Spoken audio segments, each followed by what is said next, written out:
नमस्कार जैन साथियों, स्वागत है आपके अपने YouTube चैनल बाबा हिस्ट्री वाले पर। साथियों, हमारी जनजाति विशेष श्रृंखला चल रही थी जिसमें आज हम लास्ट जनजाति खेरवाड़ जनजाति के बारे में चर्चा करेंगे। इससे पहले हमने भील, बेगा, कोरकू, सेरिया, सारी जनजाति जैसे कि जितने भी मध्य प्रदेश की महत्वपूर्ण जनजातियां हैं और जो परीक्षा के लिए महत्वपूर्ण है उन सभी जनजातियों के बारे में हमने चर्चा की है। इसी चर्चा के क्रम में आज हम खेरवाड़ जनजाति के बारे में पढ़ेंगे कि खेरवाड़ जनजाति क्या है, क्या इसकी विशेषता है, किस लिए से जानी जाती है, परीक्षा में यहाँ से किस प्रकार प्रश्न बनते हैं। एक सबसे महत्वपूर्ण बात यह है कि अब प्री का नोटिफिकेशन आ गया है। 17 दिसंबर को प्री है, ये आपको पता है, ये हमें पता है। पीएससी की तैयारी आप भी कर रहे हैं, हम भी कर रहे हैं। अब साथियों ऐसा होगा कि ये जो वीडियो हम डेली दो चार दिन में अपलोड करते रहते हैं, वो वीडियो अब थोड़ा टाइम लगेगा। जैसे कि 8 दिन में एक आध दो ही वीडियो आएंगे, लेकिन वो वीडियो आएंगे जो सबसे महत्वपूर्ण रहेंगे प्री के हिसाब से, है ना। वनडे एग्जाम के लिए तो रहेंगे, लेकिन प्री के लिए महत्वपूर्ण। जैसे कोई सा भी टॉपिक हो, ऑल ओवर 10 ही यूनिट है, 10 ही यूनिट में से भी कोई सा भी टॉपिक जो महत्वपूर्ण रहेगा उसका हम वीडियो यहाँ पर लाने का प्रयास करेंगे, है ना। तो आज हम जो मध्य प्रदेश की जनजातियों में एक लास्ट जनजाति बची थी, 10वां लेक्चर है ये। तो इसमें हम कौन सी जनजाति के बारे में चर्चा करेंगे? खेरवाड़ जनजाति के बारे में। कौन सी के बारे में चर्चा करेंगे? खेरवाड़ जनजाति के बारे में। साथियों, जैसे कि मैं जब बोलता हूं ना तो आप भी रिपीट किया करो चीजों को। तो इससे क्या होता है, जब अपन रिपीट करते हैं ना तो हमें जैसे सत्यनारायण भगवान की कथा याद रहती है, कलावती वाली, तो ऐसे हमें सब चीजें याद रह जाएगी, है ना। तो जैसे कि कौन सी जनजाति के बारे में चर्चा करेंगे? खेरवाड़ जनजाति। सर, ये खेरवाड़ जनजाति क्या है? तो आइए अब हम इसको देखते हैं कि खेरवाड़ जनजाति क्या है। खेरवाड़ जनजाति एक मुंडा समूह की जनजाति है। कौन से समूह की है? तो सबसे पहला प्रश्न यही बन सकता है कि क्या खेरवाड़ जनजाति कौन से समूह की जनजाति है, या निम्न में से मुंडा समूह की जनजाति कौन सी है? तो मुंडा समूह की तो बहुत सारी जनजातियां हैं, उन्हीं जनजातियों में एक जनजाति कौन सी है? खेरवाड़ जनजाति। कौन सी जनजाति है?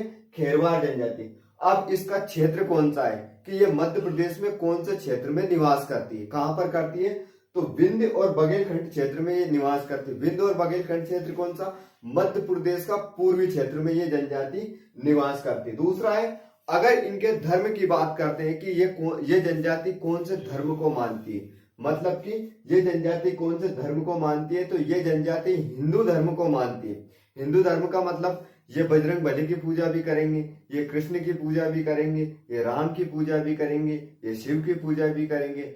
जितने भी हिंदू धर्म में देवी देवता है, या देवी है या देवता है, उन सभी की पूजा पाठ का काम कौन करते हैं, या पूजा पाठ का कार्य कौन करते हैं? खेरवाड़ जनजाति करती है। यानी कि हिंदू धर्म के सभी देवी देवताओं को अपना इष्ट देव मानती है। कौन सी जनजाति मानती है?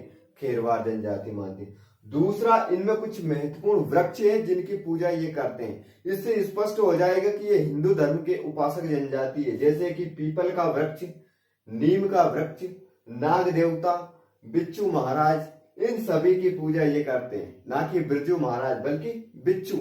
बिच्छू वो डंक मारने वाला बिच्छू।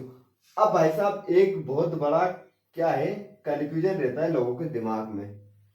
पीपल का वृक्ष, नीम का वृक्ष, नाग की पूजा, बिच्छू की पूजा ये करते हैं। तो सर, ये पीपल की वृक्ष की ही पूजा क्यों करते हैं? देखो, पीपल के औषधि गुण तो बहुत सारे हैं, ये आपको भी पता है। लेकिन पहले क्या होता था, ये लोग पीपल के वृक्षों को, नीम के वृक्षों को, इनको काट देते थे। अब इनका एक साइंटिफिक रीजन होता है। रीजन क्या है? देखो, रीजन ऐसा है कि पीपल का वृक्ष की छाया रहती है बहुत गहरी, और ये सदाबहारी पौधा होता है, मतलब बहुत कम मतलब इसके पत्ते गिरते जाते हैं, नए पत्ते आते रहते हैं। इसकी गहरी छाया रहती है, और एक तरीके के इस पेड़ के नीचे बैठना एक स्वास्थ्य कारक रहता है, यानी कि लाभदायक रहता है। तो इसलिए इन पीपलों की सुरक्षा के लिए बचाया गया है, इनको इन पेड़ों को बचाने का प्रयास किया गया। इसलिए क्या किया, इस पेड़ को भगवान से कनेक्ट कर दिया, यानी कि ईश्वर की आस्था से कनेक्ट किया गया। जैसे गांव में आज भी बहुत सारी रूढ़िवादिताएं चलती है, पुरानी परंपरा को मानते हैं। कैसे मानते हैं कि उनको साइंस तो समझ आती नहीं, लेकिन उनको कॉन्सेप्ट पता रहता है इस चीज का क्या कॉन्सेप्ट होता है। तो उनने क्या किया कि जो हमारे, एक तरीके से समझ सकते हैं कि समाज सेवी, जो बड़े बड़े मतलब जो ज्ञानी लोग थे हमारे समाज में, वरिष्ठ लोग थे, उन्होंने क्या किया, इन वृक्षों को बचाना है। और इन वृक्षों को बचाना है तो कैसे, क्या करना पड़ेगा कि इनको किसी आस्था से जोड़ दी जाए। इसीलिए पीपल के वृक्ष को हिंदू धर्म में बहुत सारी भगवानों से जोड़ दिया है कि कृष्ण भगवान का जन्म का कुछ रहस्य बता दिया, जिसके बाद में बौद्ध धर्म का से संबंधित कुछ बता दिया। इस प्रकार इन पेड़ों को जोड़ दिया। लीम के वृक्ष को तो आपको ये भी पता होगा, लीम हमारे उधर लीम बोलते हैं, वैसे नीम बोला जाता है ना। तो इस नीम के वृक्ष को क्या जोड़ दिया कि नीम के वृक्ष के बहुत सारे औषधि गुण हैं। जैसे कि अगर अच्छी बुखार आए तो 4-5 पत्ते चबा जाओ तो बुखार भी उतर जाए। तो इस प्रकार क्या होता है, नीम के वृक्ष को भी जोड़ दिया। गांव में देवी देवता आते हैं, सब आते हैं तो मुट्टा मुट्टे नीम खा जाते हैं, उस पंडे को कभी बुखार तक नहीं आती है। तो ये ऐसे नाग देवता, अब नाग देवता अपना खेत में अगर रहे नहीं तो एक चूहो भी अपने खेत की फसल नष्ट नहीं कर सके, इसलिए नाग देवता को मान लियो। और कहीं कहीं तो यूं भी कि अपने पूर्वज नाग बन के घूम रही है, तो हो सके ऐसा कॉन्सेप्ट होगा, पर अब आज तक देखियो नहीं ऐसा कोई में है नहीं। अब बच्चों को नहीं पता नहीं है भैया कहिए, अब पता होगा तो मैं आपको बताऊंगा जरूर। दूसरा इनका नृत्य, यानी कि खेरवार जनजाति का सबसे महत्वपूर्ण नृत्य होता है कर्मा नृत्य। कौन सा नृत्य होता है? कर्मा नृत्य। एक बात हमने बोली थी कि कर्मा, ये नृत्य को अगर आपको देखना है तो यूट्यूब पे सर्च करना कर्मा नृत्य, वहां पर इसकी आपको वीडियो मिल जाएगी, आपको स्थायी तौर पे याद हो जाएगा। इसमें विशेष क्या है कि सर ये जनजाति किस लिए जानी जाती है, इसकी क्या महत्वपूर्ण विशेष व्यवसाय है और किस लिए इस जनजाति को जाना जाता है। आगे बात समझ में कि इस जनजाति का क्या महत्वपूर्ण रोल है तथा इस जनजाति को किस आधार पर इस जनजाति को का नाम खेरवार जनजाति पड़ा है। तो आपने गांव में देखे होगा कि खेर को वृक्ष, खेर जंगल में बहुत सारे वृक्ष पाए जा, सबसे मजबूत लकड़ी रहती है खेर की, काय की। और धान कूटने का जो मूसल बनाया जाता है नहीं, वो खेर के वृक्ष से बनाया जाता है। अगर खेर के वृक्ष का लट बना दे ना, लट जानते हो, वो लट भी नहीं टूटे अगर कतने भयंकर बजाओ जब भी। तो जो खेरवार जनजाति है ना, कई करे तो खेर को जो वृक्ष रहे उन वृक्ष को वो छोलेगी, छोलवा के बाद में उनकी विधि है कत्ता बनाने की। यानी कि खेरवार जनजाति का मुख्य व्यवसाय क्या होता है, ये खेर के वृक्ष से कत्ता बनाने का काम करते हैं। सर ये कत्ता क्या होता है? कत्तो यो है जब अपन पान खावानी और पान में अगर कत्तो नहीं मिलाए तो वो मुंह में रचे नहीं, यानी कि जो लाल लाल अगर मुंह में रचता है वो पान किसके लिए, किसकी वजह से रचता है? कत्ते की वजह से रचता है। मतलब अगर कत्ता मिलाया है पान में तो ही पान रंग देगा, वरना नहीं देगा, है ना। दूसरा बहुत सारी औषधीय चीजें बनती है इससे, कत्ते से, है ना। तो कत्ता बनाने का ये क्या करते हैं, उस लकड़ी को छोड़ते हैं, जिसका बीच में जो साल निकलता है उस साल को उबाल कर कुछ ऐसे करके वो कत्ता बनाते हैं, तो बहुत महंगा मिलता है। तो खेरवार जनजाति खेर के वृक्ष से कत्ता बनाने का कार्य करते हैं, इसलिए इस जनजाति का नाम भी खेरवार पड़ा है ना। ये इसका मुख्य, इसलिए इस जनजाति को जाना जाता है, मुख्य विशेषता यही। दूसरा इनका मूल निवास स्थान, यानी कि ये जनजाति कहां पर निवास करती है मुख्य रूप से, है ना। तो ये मुख्य रूप से कहां पर करती है? कैमूर पहाड़ी क्षेत्रों में। ये कैमूर पहाड़ी क्षेत्र आप सर्च करना कहां पर है, हमें भी बता देना। तो ये कहां पर है? कैमूर पहाड़ी क्षेत्र में ये जनजाति निवास करती है। अब कुछ महत्वपूर्ण तथ्य हैं जो हम हर बार आपको बताते रहते हैं, तो आज भी कुछ महत्वपूर्ण तथ्य आपको हम बता देते हैं। क्या है? कुछ जनजातियां हैं जिनके उपजातियां परीक्षा में पूछ ली जाती है कि ये जनजाति, इसकी उपजाति क्या हो सकती है। तो उस जनजातियों के बारे में हम देखते हैं। पहले तो कोल जनजाति। कोल जनजाति की उपजाति कौन सी? दसोरा, रोथिया, गवाटिया, भूमिया। कौन कौन सी? दसोरा, रोथिया, गवाटिया, भूमिया। ये कोल जनजाति की उपजातियां हैं।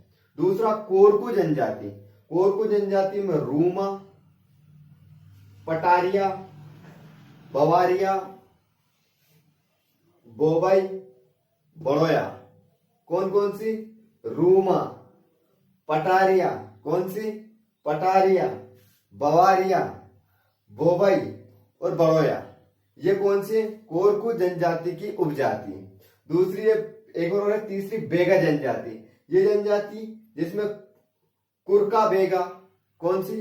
बेगा जनजाति। ये तो आसानी से याद हो जाएगी, कुरका बेगा। और कहीं भी अगर पूछ लिया कुरका, कुरका मतलब बेगा जनजाति की उपजाति। नहर, भैना, बहना, बदमेना या बादमेना और दूसरा बिंजावर। ये कौन कौन सी हो गई? कुरका, बेगा, नहर, बेना, बदमेना, बिंजावर। इस प्रकार से कौन सी? बेगा जनजाति की उपजातियां हैं। आगे बात समझ। अब एक चीज और महत्वपूर्ण है कि कुछ चीजें यहां से पूछा जाता है। एक प्रश्न, कौन सा प्रश्न पूछा जाएगा? यहां से पूछा जाएगा कि सर्वाधिक गुदना प्रिय जनजाति कौन सी है। जो सर्वाधिक मात्रा में टैटू अपने शरीर पर बनवाती है वो जनजाति है बेगा और गोंड जनजाति। कौन सी जनजाति है? बेगा और गोंड जनजाति है, जो कि सर्वाधिक मात्रा में अपने शरीर पर टैटू बनवाने का काम करती है। सर्वाधिक श्रृंगार प्रिय जनजाति है, जो सबसे ज्यादा साज सज्जा का अगर काम करती है या सबसे ज्यादा खुद को संवारने का काम अगर कोई सी जनजाति करती है, बंजारा जनजाति करती है। और बंजारा जनजाति ने ही कंघी का आविष्कार किया था। किसका आविष्कार किया था? कंघी का आविष्कार करने वाली जनजाति कौन सी है? बंजारा जनजाति। और बंजारा जनजाति ही तलवार नृत्य करती है। कौन सा नृत्य करती है? तलवार नृत्य करती है। ये इस जनजाति के बारे में सर्वाधिक मात्रा में अगर गहना प्रिय जनजाति या आभूषण धारण करने वाली जनजाति है, आभूषण धारण करने वाली अगर कोई सी जनजाति है तो कौन सी जनजाति है? भील जनजाति। कौन सी जनजाति है? भील जनजाति है, जो मध्य प्रदेश में सर्वाधिक मात्रा में पाई जाती है। आ गई बात समझ में? इस प्रकार आज का ये जनजाति वाला टॉपिक यही समाप्त होता है। जय हिंद, जय भारत, नमस्कार।